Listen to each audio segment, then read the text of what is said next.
بسم اللہ الرحمن الرحیم۔ السلام علیکم ورحمۃ اللہ وبرکاتہ۔ 5 ایسے جاندار جن کی بد دعا سے بچو ورنہ تمہاری نسلیں تباہ ہو جائیں گی۔ ان کا ذکر ترتیب وار کیا جاتا ہے۔ حضرت سلیمان علیہ السلام کا ارشاد مبارک ہے کہ کبوتر ایک ایسا پرندہ ہے جو اللہ تعالیٰ کی حمد و ثنا بیان کرتا ہے اور نبیوں سے محبت کرتا ہے۔ کبوتر باقی پرندوں کی نسبت سب سے زیادہ عبادت کرنے والا پرندہ ہے۔ حضرت سلیمان علیہ السلام نے بلی کے متعلق ارشاد فرمایا کہ جتنی جلدی بلی کی دعا کو اللہ تعالیٰ قبول فرماتا ہے ایسا کسی اور کی دعا کو اتنی جلدی قبول نہیں کرتا، چاہے دعا ہو یا بد دعا ہو، دونوں کو فوراً قبول فرماتا ہے۔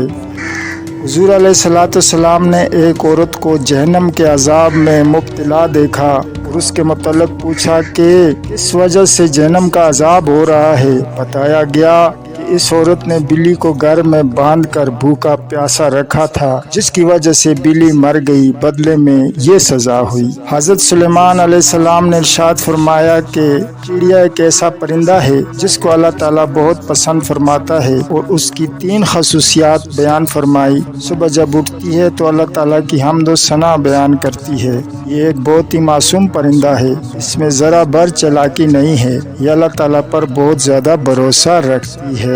اور حضرت سلیمان علیہ السلام نے مزید ارشاد فرمایا کہ لوگ کتے کو ناپاک خیال کرتے ہیں اور سمجھتے ہیں کہ کتا ایک ناپاک جانور ہے اور اس کو مارنا گناہ نہیں سمجھتے۔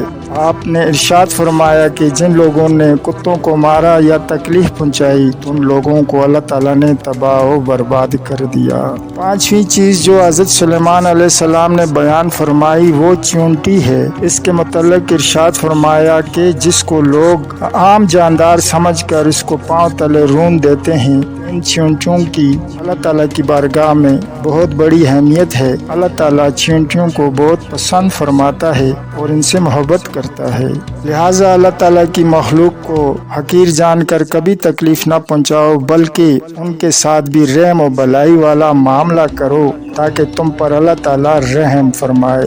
حضور علیہ السلام نے ارشاد فرمایا ہے کہ تم زمین والوں پر رحم کرو تاکہ آسمان والا تم پر رحم فرمائے۔ خاموشی آپ کو ایک کامیاب انسان بننے میں مدد دیتی ہے۔